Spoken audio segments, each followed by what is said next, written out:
Maybe you were thinking about buying Days Gone, or maybe you just want a super lightweight look at whether it's worth purchasing. Well, this is where you should be. Here's a list of things that I'll cover super quickly to help you get a general idea about the game.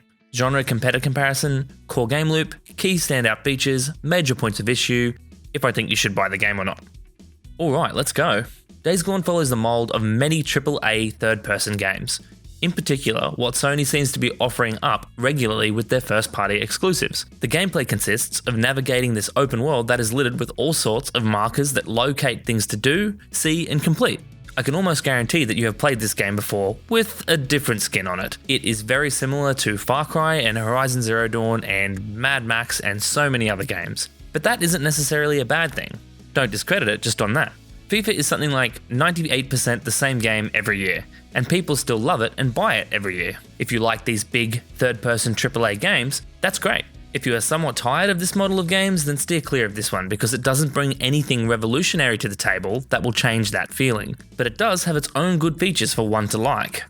For the core game loop. The gameplay consists predominantly of areas that are laid out as pockets of gameplay, things like camps or abandoned checkpoints and infested areas. The player will approach these with stealth by hiding in bushes and generally by staying out of sight, thinning the crowd if possible with stealth kills from behind and well-placed shots to the head with a silenced weapon.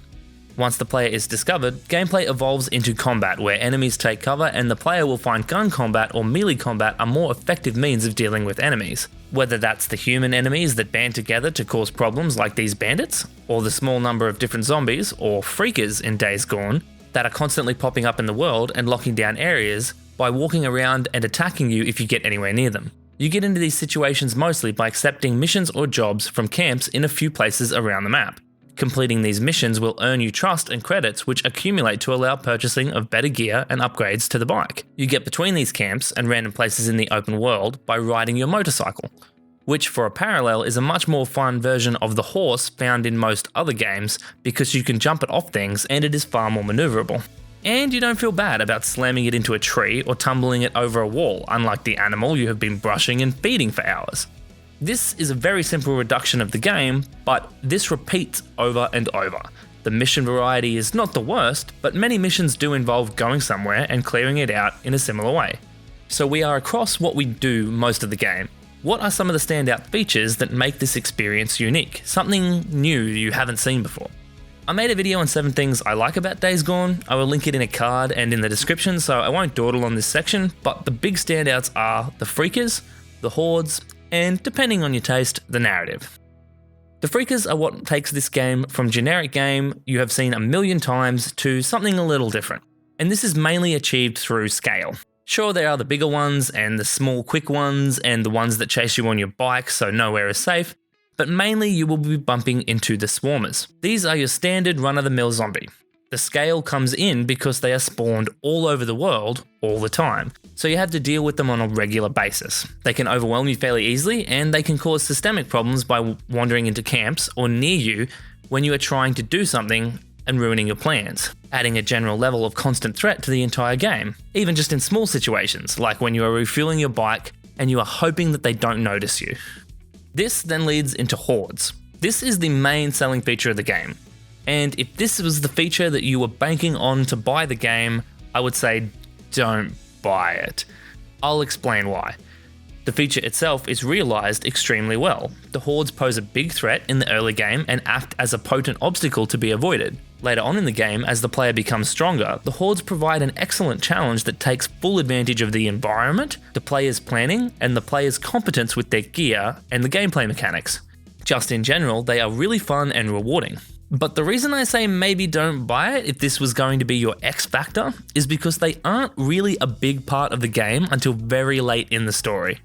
Then the game goes, oh yeah, there's like 40 hordes for you to kill now scattered all over the map. Here they are. You only need to kill a few of these hordes for missions, but all this a few hours out from the end of the game, so it's not really in the game for 85% of it. The other standout feature is the narrative, and this is going to be to taste. I am also going to mention aspects of the narrative in the points of issue as well. Personally, I really enjoyed it, but it isn't perfect.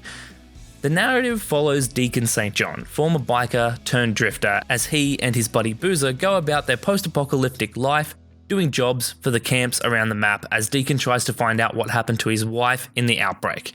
Much of the game is pushed forward and motivated by the story, and it tells a personal narrative of the relationship between Deacon and his partner Sarah, and Deacon's hell-bent desire to find out what happened to her. The story is complete and mostly fleshed out, and stars an interesting and varied array of side characters that all have their stakes in Deacon's actions. It's no modern masterpiece, but the story stays interesting and many of the missions make sense for what Deacon needs to do to keep heading towards his goals. There are some big key moments that are fun and unique, and you get enough time to really sink into Deacon's motivations. If you aren't the type to pick a narrative apart and go looking for flaws, then you will enjoy the narrative of the game. Right, why might you not like it? Since we just went through the narrative good bits, let's do the bad bits. The edges of the narrative have a lot of loose ends, as characters are thrown away as soon as they aren't needed. Because the game is so closely centered on Deacon's struggle to chase down what happened to his wife, characters feel a little centered around him as obstacles or motivations for other things to happen to Deacon. Because of this, endings are somewhat left dangling for some characters, and other characters are just dealt with in an unsatisfying way to simply move on from them now that they don't matter as much to Deacon's goals. The story also follows what I would call a 5-act structure that feels a little jarring. The game builds hype to a climax that feels like it would be the end of a normal game. But you know it isn't because other plot elements aren't all rounded out yet. Then the story almost sputters to a halt before building back up to what is the grand finale of the game. Because of this, the gameplay pacing feels a bit stunted. In the start, the narrative is good, but the gameplay is really quite meh. The middle of the game is firing on all cylinders and then burns out a little bit before the end and just sort of coasts home. I said before, if you aren't the type to pick it apart or just like to go with the flow, you will like it. If you are a bit of a literary scholar and you like your stories to be full of rich characters, snappy pacing, and fulfilling conclusions, then your experience will be affected by parts of this game's narrative. The game also suffers from terrible performance problems while riding the bike. You do a lot of bike riding in a game about a former biker, believe it or not, so you run into this issue a lot. You will run into frame drops every single session you play, likely several times.